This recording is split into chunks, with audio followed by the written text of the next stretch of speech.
Today I'm going to unbox two of my 14-inch mini claw machines from candymachines.com and go over the process of how I got here. You're going to want to watch to the end when I reveal my brand new strategy of getting locations that's never been seen before, and you won't want to miss that. Anyways, let's just get right into it.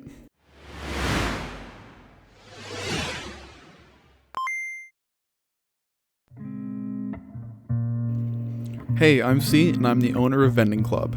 On screen, you'll see me setting up the ocean-themed 14-inch mini claw machine from candymachines.com. Along with this one, I also bought a spaced out version, but I'll get to that later.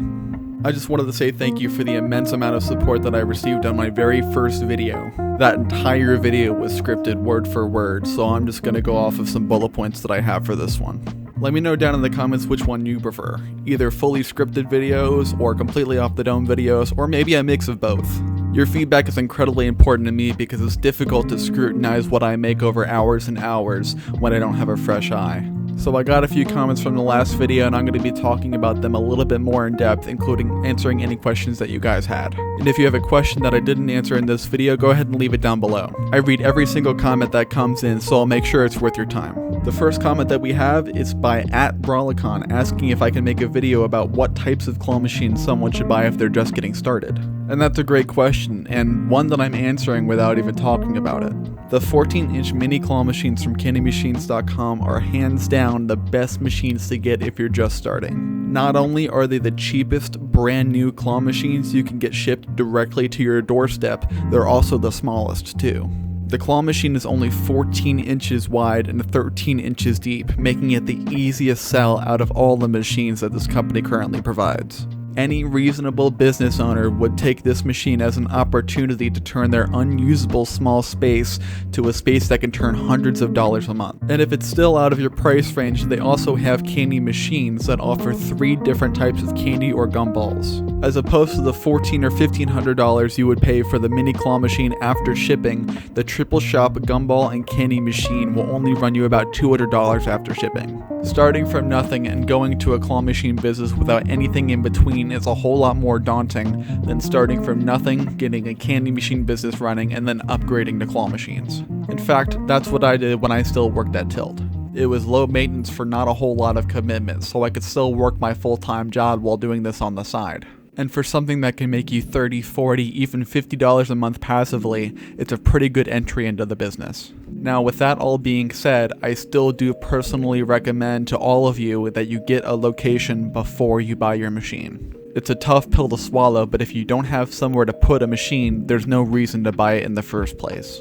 I bought my first gumball machine for $20 off of Craigslist, thinking that it would be really easy to get a location, and it's still sitting in my room 7 years later. But whatever you do first, this is your sign to start. At the end of this video, I'll tell you how to get locations for absolutely free on your own, and you can apply that to either mini claw machines or candy machines. The next comment I have is by Brian Donegan, who expresses the importance of doing research before you start. In the last comment, I stressed how easy it was to start.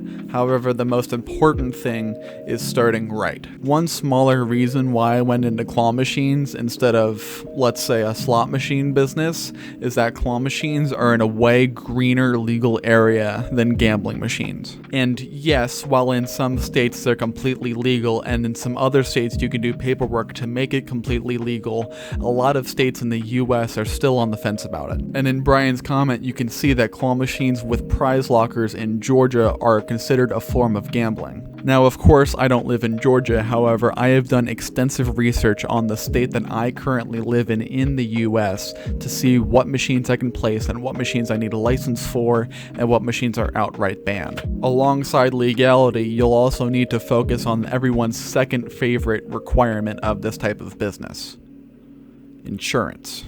If you plan on putting your machines in any sort of mall, they will require a POI, proof of insurance, so that if anything happens to someone who's playing your machine, you are personally covered instead of the mall. If you cannot offer a POI, you will not even be considered for a lease. Worst of all, if someone is hurt after using your machine, whether it's a claw machine or a candy machine, you can be sued for tens of thousands, even hundreds of thousands of dollars. Insurance is a pain for everyone involved, however, it would be much worse if you weren't covered and something did happen. In short, before placing any machine or even buying it, you'll need to do research about what you can and can't put in whatever state or country you live in. And here's the last comment before I go over my brand new, never before seen strategy on how to get locations fast. This comment is by @RightAway asking if I can talk a little bit more about my experience working at Tilt Studio. While yes, I'll talk about my experience with Tilt Studio in bits and pieces throughout my entire YouTube career,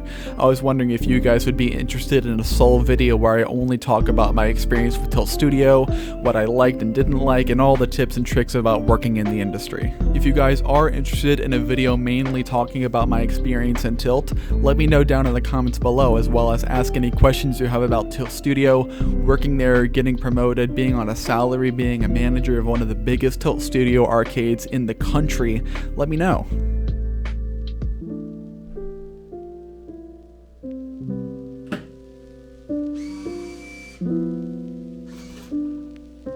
I'm documenting the entire journey from my first claw machine to opening my very own arcade. I already posted a video about getting my very first claw machine, so it's bound to happen soon. I upload videos every 2 weeks, and I always stick around for an hour or two after it's uploaded to answer any questions that you guys have in the comments section, so make sure you're subscribed so you don't miss it. And with that being said, here's how I got my first few locations for absolutely free. First off, if you don't have a Facebook account for your company yet, I'd highly suggest you make one. While you could use your personal account, it looks a whole lot more professional to have an entire page dedicated to your business. If you already have an account, head over to the Groups tab and look up your current city name. After that, you should see a whole bunch of groups around your area. At this point, I go into each group requesting to join. If you just created a Facebook account, you might be declined for having a brand new account. If that happens, you can always message the admins linking your personal account and saying that you're trying to start a new business in the area. You can also do it for a few neighboring cities. After you've joined around 5 or 10 different groups, sit back and watch your feed for a few days. You'll be looking for local businesses that are hosting regularly scheduled weekly events. These can be bars, bowling alleys, skating arenas, hockey arenas, even axe throwing centers. After you've found a business promoting their regularly scheduled weekly event, shoot them a message saying that you found them through this event, alongside a short paragraph about what your service entails. On screen is the actual message I used for my first location using this method. And for those of you who want to use this message as a template, I highly suggest you make your own. Not only will it make it more personal to you and your business, it will also further your understanding about why this will work. In my experience, when a business is disinterested in my service, it's because they don't understand the value of having extra entertainment within their facility.